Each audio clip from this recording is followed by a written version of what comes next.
successfully made them believe that, you know, something there on screen was reality when it was a heavily manipulated visual effect.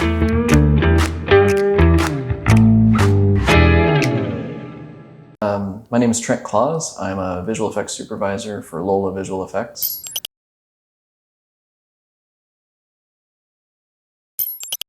We're based in Los Angeles, although we have a couple other offices as well.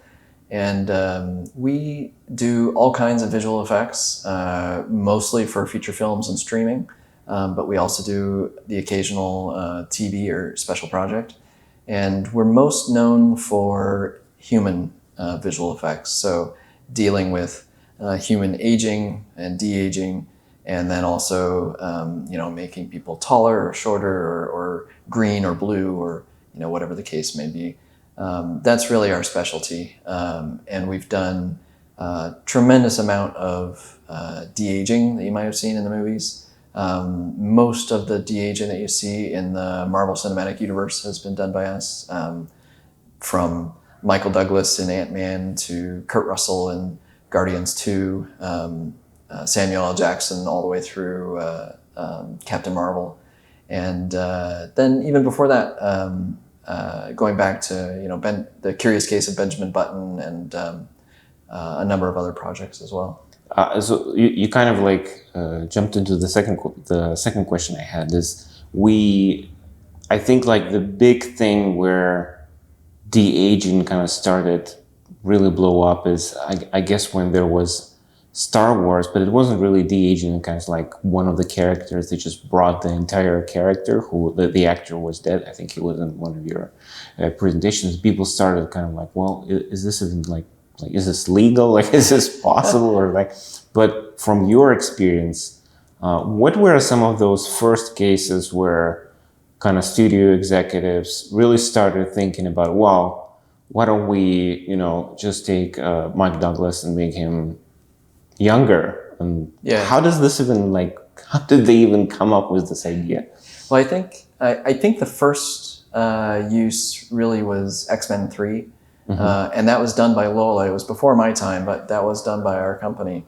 And in that scene, Patrick Stewart and Ian McKellen were de-aged for a flashback scene. And I think that opened up the possibility for de-aging. We still had some stuff to learn, you know, about the process involved, and we put a lot of research into studying human anatomy, and we worked with plastic surgeons to try and figure out what they do to make people younger, and what are the characteristics to look for that determine how we perceive age and that sort of thing. But I think the big milestones really were The Curious Case of Benjamin Button, where you have the main character played by Brad Pitt aging in reverse. So he starts as an old man and becomes a baby by the end of the film. And then what a lot of people don't notice, that was also a visual effect to an extent, was that all of the other characters are aging naturally. So at the start of the movie, they have to be made younger than they actually are. And at the end of the movie, they have to be made older than they actually are. So there was a lot of aging and de-aging involved in that film. And what was great about it is that it was the main thrust of the story, right? So we were able to talk about it. And when Lola started, we did a lot of beauty work that was making people prettier or you know, reducing eye bags and, you know, that sort of thing. But that's not the sort of thing that a lot of people want to publicize. So we had to keep a lot of that secret. But suddenly here's The Curious Case of Benjamin Button, where it's part of the story, and we could actually talk about it, which was a huge help. And I think then the moment where I really felt like it blew up was Michael Douglas for Ant-Man. The first Ant-Man, we de-aged Michael Douglas about 30 years, and he joked after the fact that he might want to buy the company because he thought it could extend his career. And he was really happy with it. The studio was really happy with it. And from then on, I think it opened the writers and the director's eyes to the possibility that they could cast an actor and portray multiple ages and multiple time periods with the same actor. and not have to stretch the audience's suspension of disbelief by recasting or something like that. It really opened up new possibilities for them. I have a question about the Benjamin Button. So it's made by David Fincher. That's right. Who has like sort of like a reputation as a director, and he also comes from VFX. Yeah. So he understands how these things work. Can you comment a little bit about how that partnership went down? Like, did you like working him? And overall, it seems like a nightmare project to me because there's like so much stuff that you need to do. Because like you need to age all the cast forward, and you need to de-age this guy backwards per bit. This seems like a tremendous amount of work to do for a feature film. Tell us a little bit about maybe some of the first bits of learnings that you made during that film that kind of like guided the company forward, sort of. Sure. You're not wrong. It was a lot of work. It was. I think we worked on that for a little over a year. Took to do those effects, and it was not only a big challenge, but a learning experience for all of us. But working with David Fincher was amazing. I really like working with Fincher, and in fact, we've worked on several projects of his now. We did in The Social Network. There were twins, the Winklevoss twins, or the Winklevi, as they were called, and we created the twin of those. And then we've worked on a few of his other films too. So it's been a fun partnership, I guess. Being invited, to work on his movies from time to time. It's really cool. With Benjamin Button, it was a challenge to de-age Brad Pitt, in part because he has aged exceptionally well. He doesn't have a lot of wrinkles or clear signs of aging.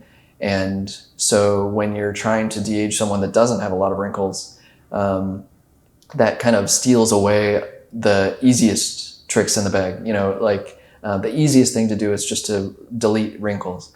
The harder thing to do is what we've been studying for so long is to try and affect the underlying structure.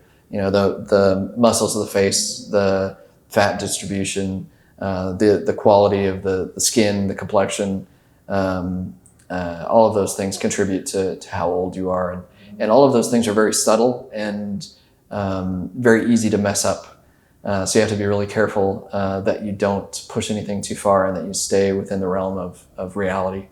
And that was a real challenge. But I also feel like when you talk about the Social Network, the Benjamin Button, basically any of Fincher films, because he does a lot of the VFX in them, but they are all kind of unseen. So it's not like it's a Marvel film where there's humongous blockbuster effect where like this spaceships, they blow up and everything blows up, and rockets and stuff like that. And I think it really fits the kind of work that you do, where you're trying to kind of like traverse this uncanny valley you've talked about during today's presentation.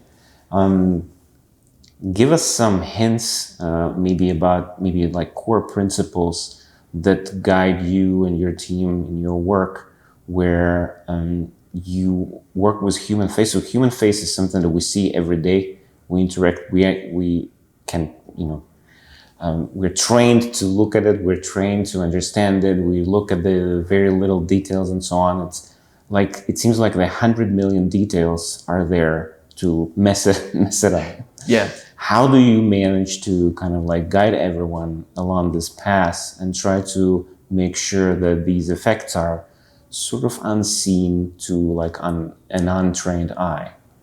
First of all, you're absolutely right. I mean, I think the sort of effects that Fincher incorporates into his films are my favorite types of effects. I mean, I think the ultimate goal of visual effects is to not be seen, right? It's to trick the audience into perceiving what they're viewing as reality, and that's really the ultimate goal. So if you can have an amazing visual effect that no one knows is a visual effect, then you've won.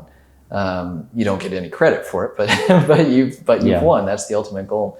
So I think those are the sorts of things that I like doing and trying to do, those invisible effects. And in terms of the face, and the things that we strive for, that you were asking about, it's that, we're trying to manipulate things in such a way that people don't know that something was manipulated. A perfect success story was that after the first Captain America came out, when we made the main character appear to be a very skinny person in the beginning of the film, and then later he became Captain America, and he's big and strong. We had people asked after the film how we added all those muscles to him, how we made him big and strong. So they perceived the skinny guy to be the reality, and the big muscly guy to be the effect, and it was the opposite.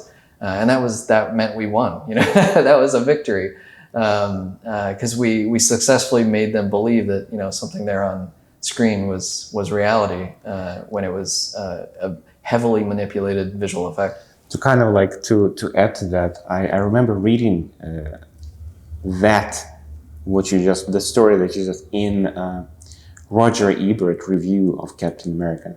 When he was still alive, he said in his review that they made Chris Evans, like the actor, virtually kind of like added muscles in him in CGI. But then he said, like in quotes, I was later corrected that it was the other way around. Yeah. But it's super funny. It was super interesting. So let's talk a little bit about kind of like the technology behind it. Like, tell us a little bit about, and I think this is like the first step there. It's like, what kind of data are you gathering in order to kind of start your work? Do you do, full face 3D scans? Do you capture motion data with like the dots and the sensors? Like, tell us a bit about how you get the data first. Sure. So when it comes to aging and de-aging, there's a lot of different methods that can be used. Lola is, we have used virtually all of them from time to time, and you have to choose the right tool for the right situation. But generally speaking, our preferred way of doing things is to manipulate the original plate footage, so the actual footage of the actor, rather than doing a full CG replacement, or doing some sort of head replacement or something like that. We prefer as much as possible to use the original actor.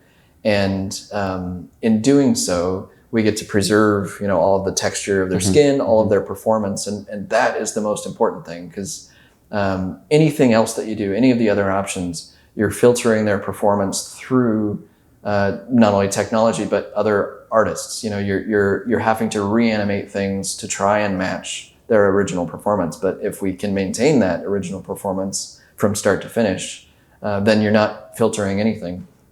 And that's really what we strive to do.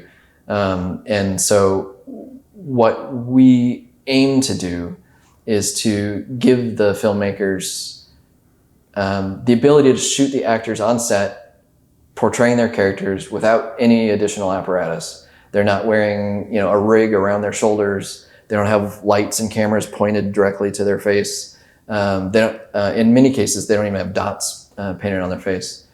Sometimes they do, sometimes they don't. But as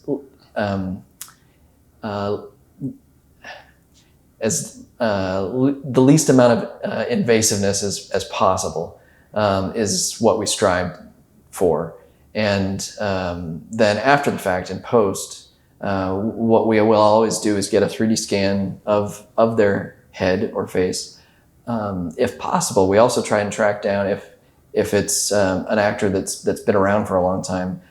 It's great if we can find a life cast of them from when they were younger. That's a great reference. That's pretty rare that we can actually do that, though. It's only certain actors that would have ever had a life cast made.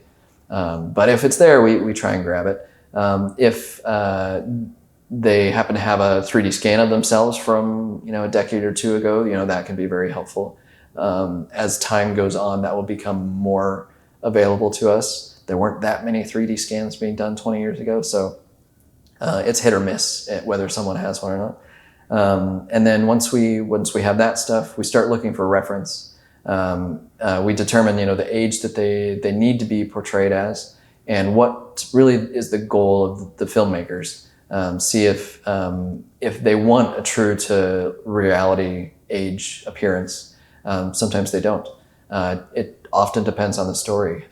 Sometimes it might be the case that the actor has lived a different life than what the character did, and our environment and our actions has an effect on our age. So if you grew up in a very sheltered, safe environment, you might not show as much age as someone who's lived a larger life. So that can have an effect as well. But once we've got the age nailed down and we've got the reference figured out, then it comes down to artistry, trying to find a look that works and find a process that works for all artists on the project. So in your pipeline, do you use AI at all? Do you use any machine learning models? Yeah, we obviously never used to. It didn't exist in Benjamin Button or even Michael Douglas days, but lately, yeah, we do incorporate AI into our process. It comes around the time of the look development when we're trying to determine what they're supposed to look like. AI can be really useful if there's enough training data for that actor, and that's all of the information that you plug into the AI to make it have any sort of reasonable output. And so if you don't have good training data, you're going to get garbage out on the other end, and it's not going to work. But if there is enough training data, it can be a really useful tool to come up with reference material for what they looked like. And occasionally it can be a really good tool to help with what they look like at certain angles that can be problematic because we look often very different from different angles. Sometimes in footage that we get, just the original footage, the actor doesn't look like themselves. They just look strange from that angle. And so in notes, sometimes we'll get the note that it doesn't look like the actor. And we know it didn't look like them from the start. So that's something, it's a challenge sometimes to make someone look consistent from any angle and from any lighting situation. That can be difficult. And in that way, AI can help. It's rare that at this current time that AI can be used as any sort of final product. It always has to be further manipulated by artists. But it can be a useful tool, and we use it whenever we can, whenever it's helpful. So once you've got the footage, the references, you worked a little bit with AI, got some more references, ideas. What goes next? Kind of like tell us a little bit about the process that your artists go through, and maybe talk a little bit about the stuff that you touched during the most recent presentation you did, the wrinkles, the effects of gravity, and kind of like those common things among people and how they influence how they age. Yeah, so our strategy at Lola has always been to have a good roster of artists, that are talented and educated in the work that we do. So it's great to have senior artists, that have been around for a long time and have done a lot of these projects and have learned over time about human anatomy and the changes that happen to us over time, the effects that sun exposure and gravity and our environment have on our appearance as we age. Those are all things that we try to study and try and affect in an intelligent way, not just smearing wrinkles and smoothing things out, trying to affect things and in such a way that you're reversing the aging process, not just smoothing over it. So in that regard, the artists are practicing. They're when they're trying to develop the look for a character, you're testing things. If I move this up slightly, does that make him younger, make him older? But you have to be careful.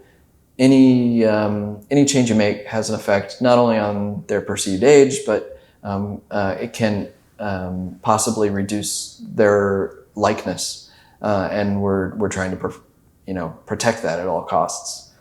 So when making large changes to their face, it's very easy to lose someone's likeness, and that's of course the opposite of what we want to do.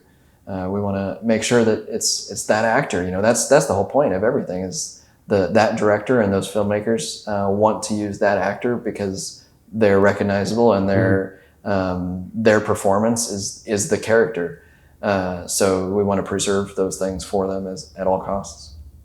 So to kind of like maybe look a little bit into the future and build a little bit of an outlook into like let's say 5 years and so on, how do you think the technology behind visual effects in film will change? Like, do we suddenly gonna start having all these deep fakes like we have with Tom Cruise, for example, on Instagram or something like that? Will we have a resurgence of sort of craftsmanship like you have with Lola, where you have these very talented people who almost kind of paint the movie in a new way with this new technology? How do you see this developing? Because you're basically at the forefront of this, having access to all the new tech that is out there. What do you see kind of like influencing the most? Is it like the capturing tools? Is it maybe the machine learning and AI? Maybe there is just something else. I don't know. I think it's impossible to say. For one, I gave a talk yesterday on the history of matte painting, and there's a kind of a famous anecdote where two matte painters, very highly regarded, skilled matte painters, had been in the industry for years and years, were seniors, and they were discussing for their teams. They worked for two different companies. They were discussing the advent of digital matte painting and how long it would take before it would completely envelop the industry. How long would traditional matte painting stick around? How quickly did they need to train their teams on digital, and what steps they needed to take? They had determined between themselves that it would take roughly 10 to 20 years before digital completely overtook traditional matte painting. And so they're going to have to start learning the technology now, and then train as they go. And from that meeting forward, it took a total of 6 months before the entire industry was digital, which just goes to show that we have no idea what the future holds. And I feel like the transition for all of VFX from traditional to digital was such a game-changing event that it was impossible to predict past that threshold what was going to happen. And I feel like we're at another one of those thresholds now with machine learning. I think it's going to change everything in very unpredictable ways. And it's impossible to see what's on the other side into the black hole. I don't know. But our only option really is to just keep up with the new technologies and try and train our artists to use them as tools and continue putting out great art. I have kind of like we started the music playing. I have like kind of like a wrapping question. We once did a kind of like a deep strategic exercise at work, and we were trying to figure out what effects do these new technologies have on medium in general, right? And we work with video games predominantly, and our idea was that having these tools like Unreal Engine 5 or a bunch of others, and having them more accessible will kind of make more people basically start developing games, and the amount of games in general is going to increase. Do you feel like with AI and kind of like the things that it can do currently, do you feel this is going to influence and us will start having more films being made, like more feature animation films and so on? Because it seems like as it progresses, you'll definitely have more of that content available.